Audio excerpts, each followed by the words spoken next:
For every coconut cracked to make oil, about 1 pound of husk gets left behind. Farmers often burn these massive piles or just leave them to rot.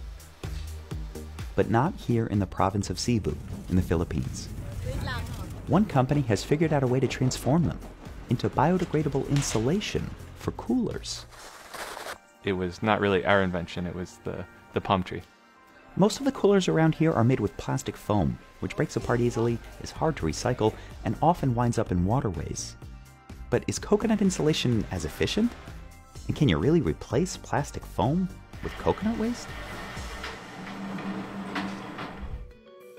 Nearly 350 million coconut trees grow in plantations all over the island nation. Siyempre na ginatang pangaliya sa Ginoo gyud, manguros lang. Farmers like Edgardo Antipolo harvest their trees every 3 months. His hands and feet fit into little notches carved into the trunk as he moves toward the fruit high above. Coconut trees can grow to over 80 feet tall. But there are other risks besides falling. Kuan lang kana siyang bitin dili na siya permanente, mo abot man siya mo kasak kalet man siya mo anar man siya mo tagsaram kana siya mo sakad to. Sagad gid kana mo puyo gid sa kanang libon kayo kanang lampinig. Dili sig ka ingon nga stress siya pero malingaw ra sa kuan ba. Nga kauban na pud ba. They collected about 3,000 coconuts from this harvest, worth about $270. That includes money for the husks that protect the inner shell of the coconut meat. In the past, they would be thrown out or burned. But now, the Fortuna Cool's factory receives up to 3 truckloads of whole coconuts a day, which they will turn into insulation. The company collects the fruits from more than 250 small farms within miles of the processing plant. First, workers split the tough outer shell on a sharp spike called a bong bunot. The nuts are separated and open for the meat inside.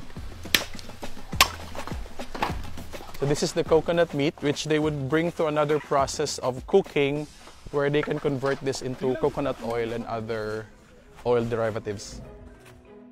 Julius Bucatora grew up on his family's coconut farm. Today, he is Fortuna Cool's Director of Operations. The coconut farmers is the poorest sector of farmers. I found the opportunity to actually go back to my roots and give back. The husks dry for up to a week before going to what's called a decorticating machine. Inside, they are crushed and spun to loosen the fibers from the outer sheath. So from this husk, they can recover the fibers and some cocoa peat. The cocoa peat holds water well, making it ideal for irrigating plants. A spin through the sifting machine removes any remaining dust. The fibers are now ready to be made into insulation. Strands get layered over each other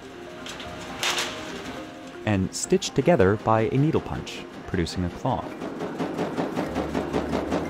A hydraulic press uses heat and pressure to fuse the strands together. Finally, workers cut them to the proper size. And voila! Coconut insulation. So once we are ready with the panels, we insert it to the sleeves. And it now serves as the insulation for this bag. But at first, the entrepreneurs who started Fortuna Cools were trying to solve a problem for fishermen rather than find a use for coconut waste. I wish I could tell you that a coconut fell on my head one day and when I woke up I realized that I had $1 million material on my head. But yeah, it wasn't quite that perfect of a story. In 2018, David Cutler and his business partner, Tamara Meckler, noticed that small boat fishermen who went after big fish like yellowfin tuna needed help. The fishermen had no way to keep their fish fresh and in a high condition from the time it was caught in the middle of the ocean to the time it reached the shore or the market several hours later. Our very first products were actually made out of plastic, I'm a bit embarrassed to admit. But the cheap plastic broke easily and had to be replaced often. That's when they noticed coconut husks piling up everywhere.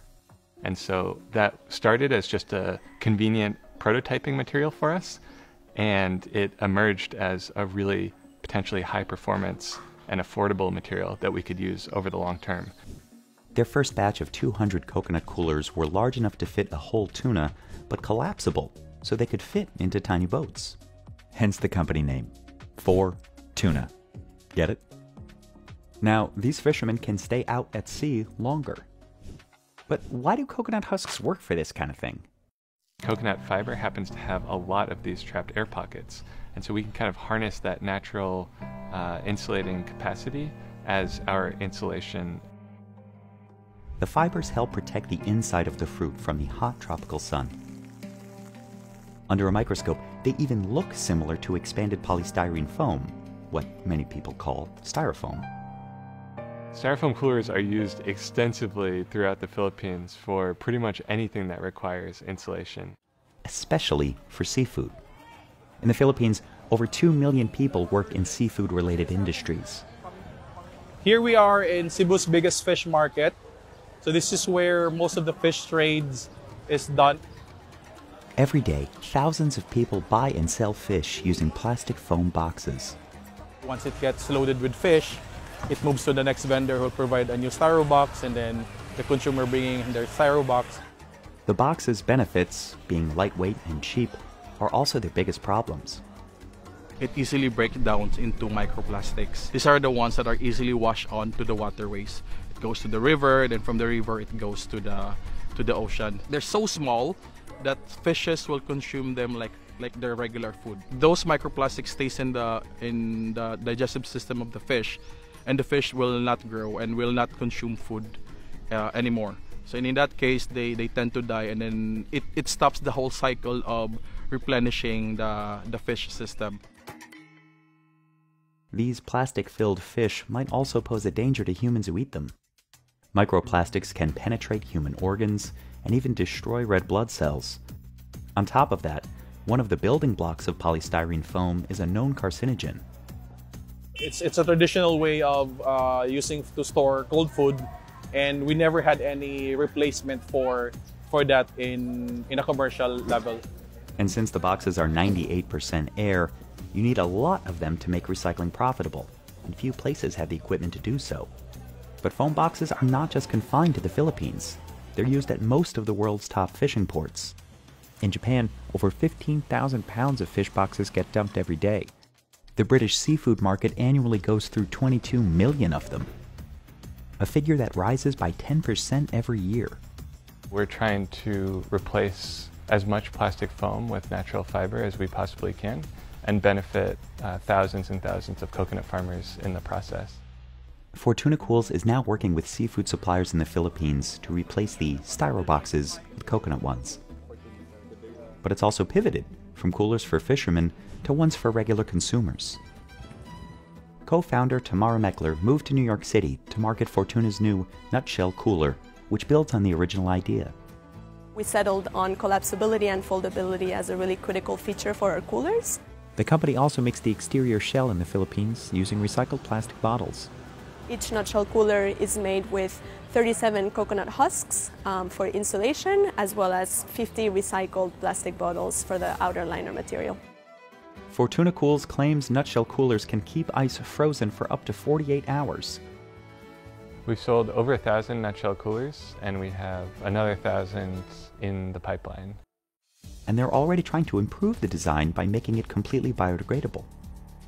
So far, we haven't found the perfect natural liner. That's why we're using recycled polyester.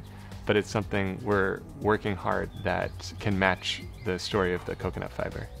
They've processed more than 600,000 coconuts so far. And in 2022, they brought in over $500,000 in revenue. The company aims to help more struggling coconut farmers as it provides a suitable replacement for plastic.